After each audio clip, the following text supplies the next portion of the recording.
Salut, Cornel! Mulțumesc că Dan.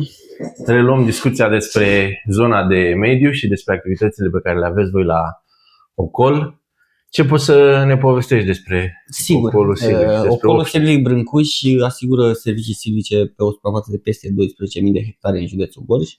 Ocolul Silvic a fost creat de Obștea Peștișani, Obștea Peștișani care este cel mai mare proprietar de fond forestier privat din județul Gorj. Și începând cu anul 2025 am început așa o nouă abordare asupra administrării fondului forestier. Mai pe scurt, Obștea a încheiat un contract cu o firmă din străinătate pentru emiterea unor certificate de carbon. Ce înseamnă acest lucru? Înseamnă că pădurea va fi într-o stare de conservare și se va asigura creșterea capacității de retenție a carbonului prin oprirea exploatărilor forestiere de volum foarte mare. Asta nu înseamnă că comunitățile locale nu vor mai avea acces la lemnul de foc, fără doar și poate, pentru că este o resursă foarte importantă pentru zona noastră, dar lemnul de foc va fi asigurat prin tăieri de îngrijire, rărituri, curățiri și alte asemenea, poate ceva accidentale dacă o să apară, sperăm în funcție de condițiile, fără să se mai intervină masiv. Fără să se mai intervină masiv. Asta este un element de noutate în toată România. Mai sunt câțiva proprietari prin țară care fac parte din acest proiect. Proiectul nostru se numește Carbon Sink Gorj. Sperăm că cât mai mulți proprietari o să adere la acest mod de gestionare a fondului forestier, pentru că în raport cu principiile silviculturale, gestionarea durabilă cam asta înseamnă și pe asta ne bazăm în principiu. De asemenea, în cadrul Ocolului Silvic Brâncuș, pentru proprietarul Obștea Peștișani, în anul 2026, în primăvara anului, avem planificat deja lucrări de împădurire pe aproximativ 3,8 hectare, la care, dacă doriți, puteți să participați efectiv cu voluntari sau asociația pe care o reprezentați fără nicio problemă, doar trebuie să ne spuneți și chiar ne-am bucurat să participați cu noi. E o întreagă provocare și pentru Ocol în momentul de față acest proiect și pentru proprietar, pentru că e un element de noutate care nu a mai fost până acum în România. Și cea mai mare nu e chiar o problemă, e mai mult o provocare să încercăm să asigurăm lemnul de foc pentru comunitățile locale prin tăieri de îngrijire. Tăierile de îngrijire, în primul rând, au un rol foarte important pentru viitoarea pădure. Adică dacă acestea sunt făcute conform normelor tehnice și conform principiilor silviculturale, acestea asigură și o pădure viitoare stabilă în fața condițiilor de mediu, care schimbările climatice pot afecta viitorul arboret și afectează viitorul arborete din ce în ce mai mult. Astfel, prin tăierile acestea de îngrijire, putem să ajutăm să facem pădurea mai stabilă și mai puternică. Da, pădurea de mâine, să zic așa. Exact. Tocmai de aceea tăierile de îngrijire se numesc tăieri de îngrijire și conducerea arboretelor. Adică noi trebuie să le conducem spre o structură plurienă, stabilă în fața schimbărilor climatice și în fața factorilor destabilizatori. Da, suntem în contextul potrivit. Îți spuneam că proiectul nostru se numește From Green Dream to Reality. Avem acest pahar cu carabină, rucsacul de călătorie, tocmai pentru că încercăm să încurajăm pe oameni și tinerii cu care am interacționat la atelierele noastre și în școli să conștientizeze că inclusiv interacțiunea unui singur individ cu natura poate să reprezinte un mic pas în a proteja și de ce nu în a pregăti sau conserva pentru viitor. Pentru că, bine punctai tu, schimbările climatice influențează foarte mult, ne oferi inclusiv nouă cunoștințe noi. Nu știam neapărat despre Carbon Sink în Gorj. Spuneai că Obștea Peștișani este compusă din reprezintă mai mulți cetățeni. Sigur că da. Obștea Peștișani este constituită din 11 obști, da, care au fost constituite acestea înainte de 1920.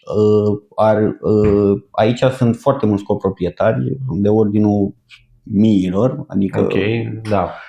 Coproprietarii, obștea este în devălmășie. Ce înseamnă asta în devălmășie? Ca și toate obștile din zona noastră a Olteniei, în devălmășie înseamnă că toți avem cote părți, dar nu este efectiv împărțit în teren. Adică totul se gestionează la comun. Comun și obștea are un viitor foarte, foarte frumos, având în vedere și acest proiect, dar și gestionarea și ceea ce vrea conducerea să facă pe viitor. Pentru că ar trebui să urmeze și o să urmeze, fără doar și poate, o dezvoltare cumva pe orizontală a activităților obștii, bazată mai mult pe turism, pe protecția mediului și pe activități apropiate de cele care le aveți noastră prin fundația. Da, la Asociația EcoChallenge noi încercăm să-i familiarizăm pe oameni cu a colecta selectiv gunoiul, cu amprenta lor de carbon, care tot se numește proiectul Carbon Sink.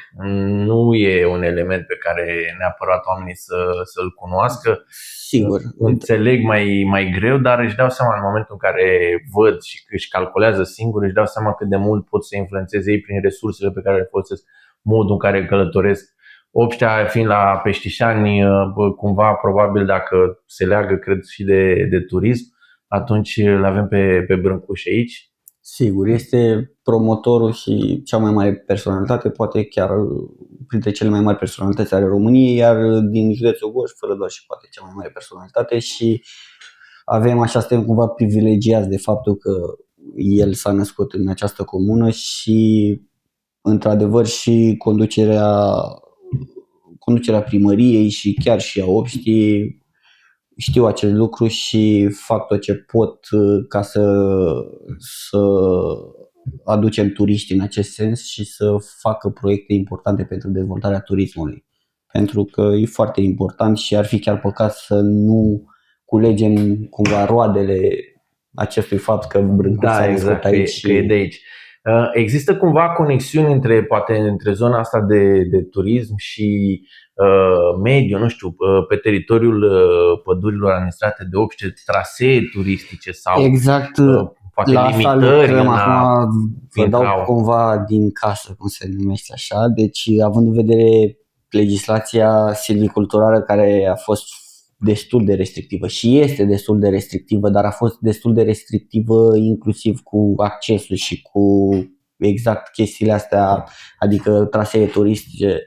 Nu a fost un cadru legal până anul trecut, când a fost aprobat nou cod silvic, care prin nou cod silvic putem să amenajăm asemenea trasee și se lucrează efectiv acum pe hârtie la documente pentru ca în cadrul Obștii Peștișani să avem câteva trasee turistice pentru turiști și poate chiar pentru bicicliști.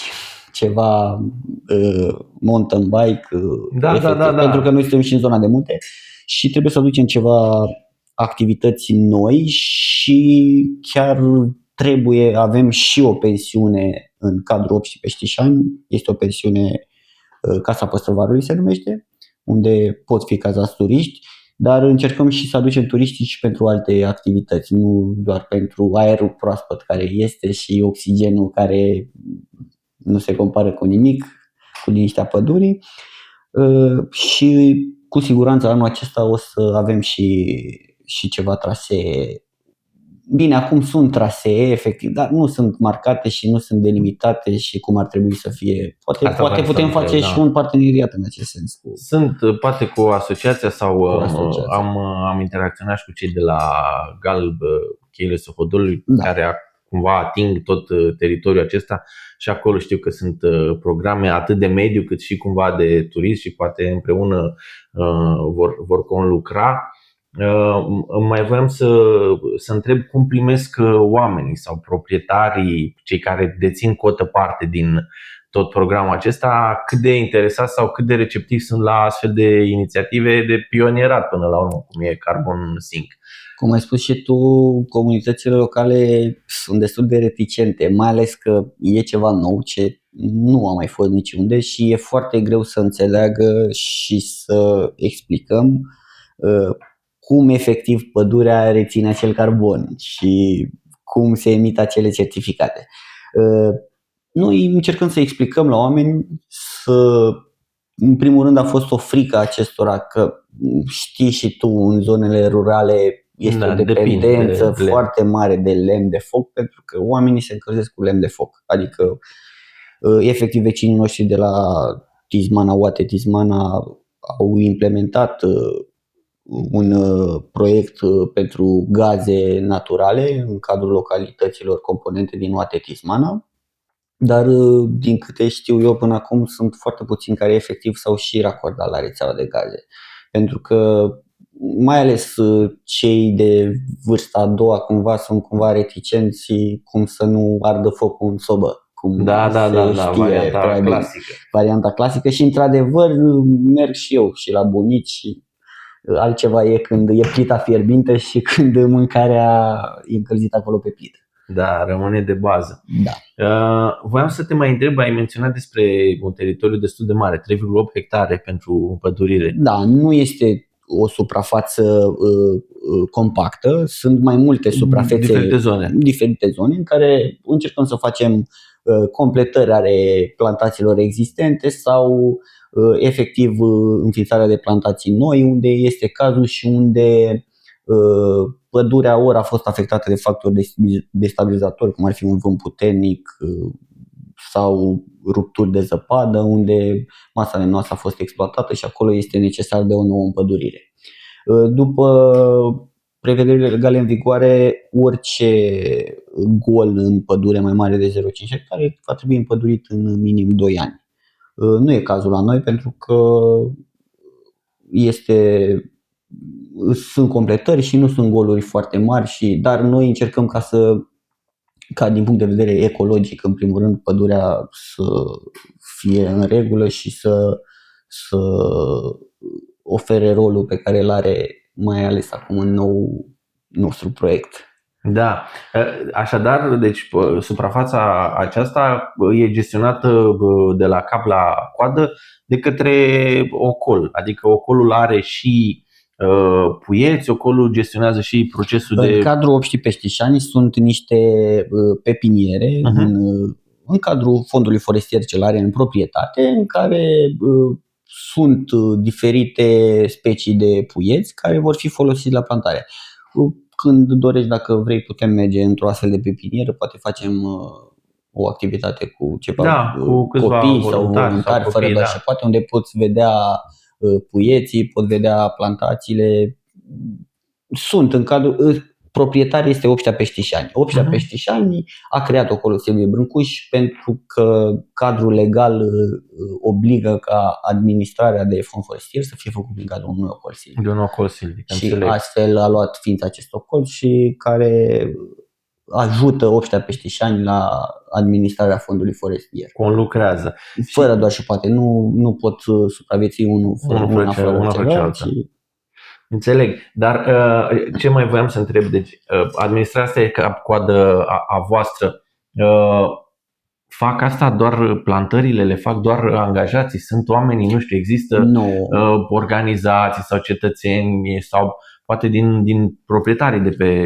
Da, deci toate lucrările, inclusiv lucrări de îngrijire, degajări, curățiri sau și cele de plantații sau întreținerea plantațiilor sau ale pepinierelor, se efectuează cu firme specializate care au angajați oameni din comunitățile locale și au toate operațiunile și toate uneltele necesare efectuării acestor operații.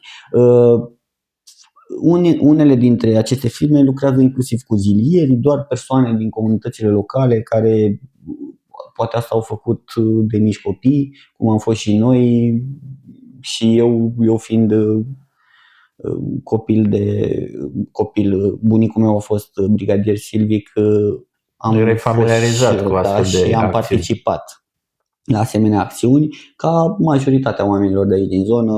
Imposibil să nu fi fost odată la o lucrare de plantare sau de degajări sau curățiri. Majoritatea oamenilor au mers cel puțin odată în pădure ca să...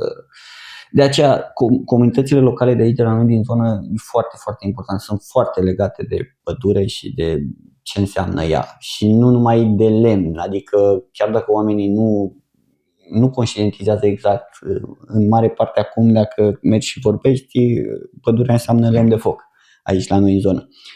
Dar fără să-și dea seama, ei sunt mult mai legați de pădure decât efectiv prin lemn. Pentru că toată viața lor se învârte după, cum se numește între ghilimele așa, fructele aduse de pădure. Pentru că pădurea aduce întreg habitatul, nu numai fructe de pădure, și lemn, și ciuperi, și un ban pentru pâinea care se cumpără de la magazin prin activitățile pe care se desfășoară în contextul acesta.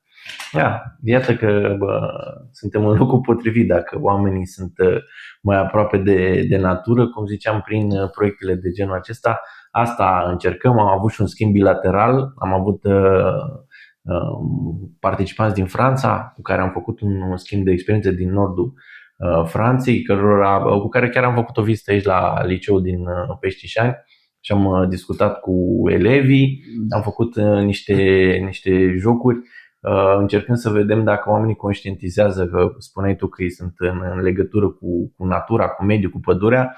Le-am oferit câteva articole, de la o coajă de banană, de fruct, până la baterii sau mai știu eu, și perioade de ani, astfel încât să-i întrebăm dacă pot să împerecheze, cât cred ei că durează până dispare coaja de banană și până dispare o baterie pe care o lași undeva în natură.